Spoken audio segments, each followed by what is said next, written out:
We got some things we're learning this spring. As we say it on this show quite a few times, like it's very difficult to make a diagnosis during the spring. I think you would be wise to not make definitive statements during the spring. But even with that being said, you can kind of gauge symptoms. You can gauge the way things are trending at specific schools, especially when you get to see them in a 11-on-11 capacity. And we got a couple of takeaways I want us to address together here from the spring game this past weekend. Let's start with the first game of the day. That was Michigan. Exciting to see the national champs take the field again, 11-on-11. Sharon Moore era has begun in Ann Arbor. I will make this definitive statement. As I just said, don't make definitive statements. I will say this. There is no need for Michigan to go into the portal for a transfer quarterback. Alex Orji, 13 for 18 on the day. Davis Warren was 6 for 9, 2 touchdowns, 136 yards. Alex Orji ran for a touchdown. I think what you need to be at Michigan to be the starting quarterback there, for them to be successful, need to be efficient. Need to be efficient. And both those individuals in that small sample size, and from what we're hearing behind closed doors, have been efficient to a certain degree. Alex Orji kind of taking some more strides, it sounds like, towards the I guess, latter half of this spring. Michigan, just overall, as a program, is going to always side on homemade over store-bought. Okay, we've seen that with how they promoted their head coach. Jim Harbaugh leaves for the NFL. We're going to go ahead and promote Sharon Moore. Strength coach goes with him. Okay, great. Promote internally. Next strength coach. And I think that's the same thing for how they're going to address this quarterback position. And Kurt Campbell said as much post-spring game. And you could say, well, he's just saying that to keep guys there. I think he's saying that because he really means that. And there's a couple of pieces to this.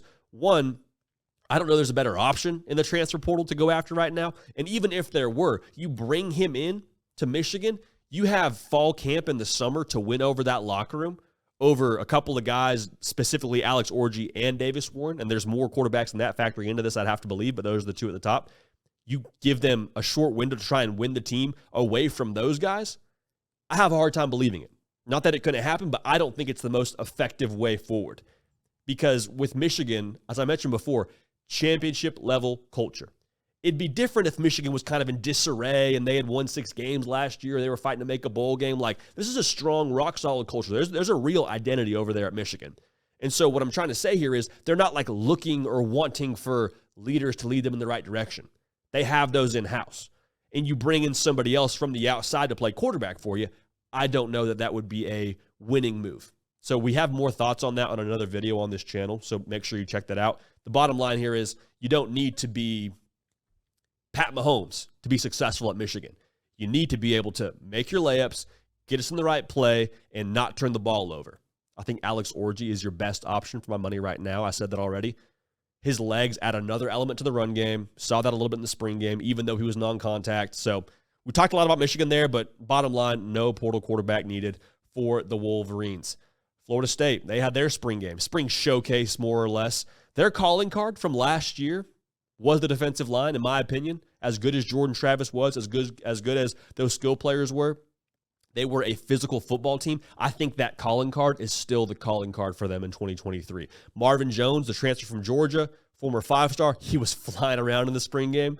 I think he got a lot of folks excited about pairing him with the Patrick Payton, with the Josh Farmer when he ends up playing. He didn't play in the spring game. You talk a lot about Darrell Jackson and all that he's going to be. Like that line of scrimmage play for Florida State was really solid last year. You lose 2 guys to the NFL, and Jared Verse and Braden Fisk that were dogs. I don't think you take a massive step back in 2024. And to kind of supplement what they have on the defensive side of the ball, they're going to be really physical on the offensive side of the ball too. That running back room, man, they are legitimately 3 or 4 players deep. I mean, Roydell Williams, the Bama transfer, nice touchdown run. Lawrence Toafili, didn't see much of him.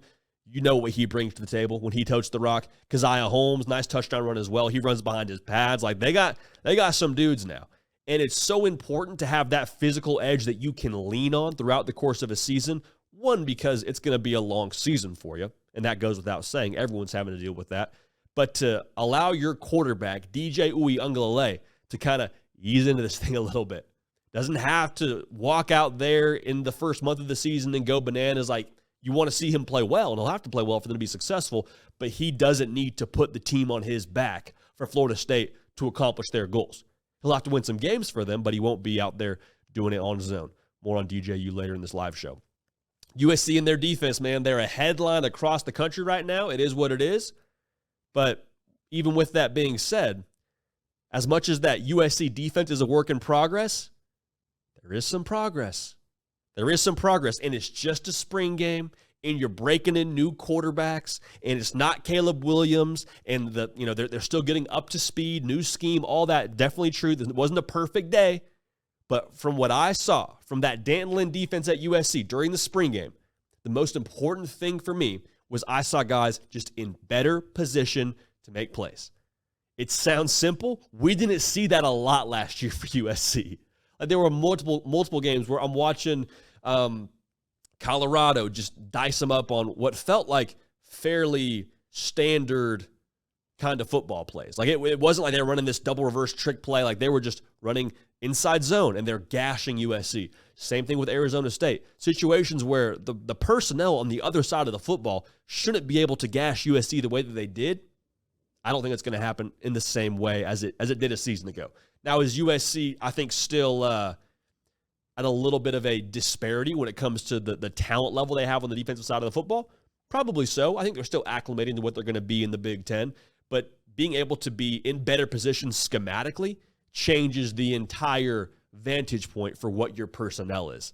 Like, I don't even think we got a great gauge for what USC's defensive personnel was last year because of the way that they were out of position so many times. And if you don't think I'm speaking facts here on how effectively schemed that spring game was, even though it was just a spring game, pretty vanilla, I have to believe, 4 interceptions.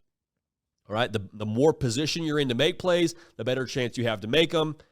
4 interceptions, I think, speaks pretty loudly to the way that defense played. Wasn't perfect, but a good step in the right direction. Texas, their future is bright, man. Future is bright. The young talent on that roster performed in the spring game how you would hope they would. Jonte Cook looked good. Ryan Wingo looked awesome. He had 2 touchdowns, one of them being the quote-unquote game winner for that spring game.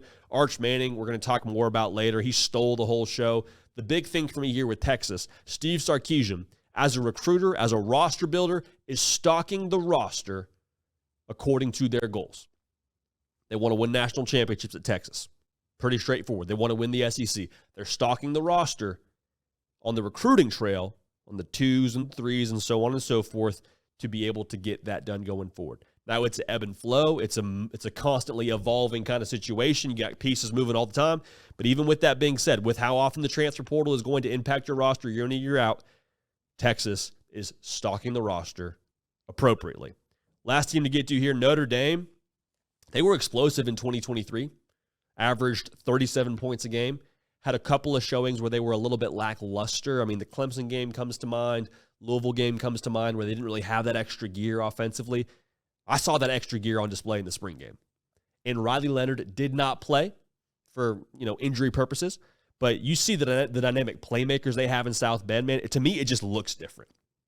It just looks different. There's not a better way to say it really than that. You just see guys that can be more home run threats for you. Jeremiah Love, man, I'll say this.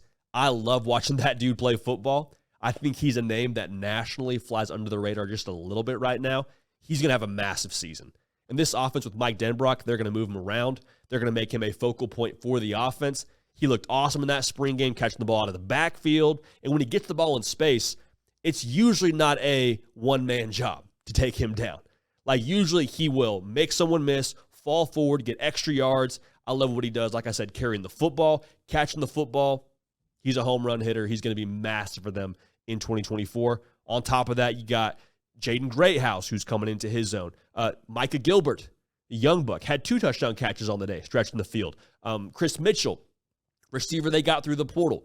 Overall, it's just a more dynamic setup offensively, and you didn't even have your starting quarterback playing in that game.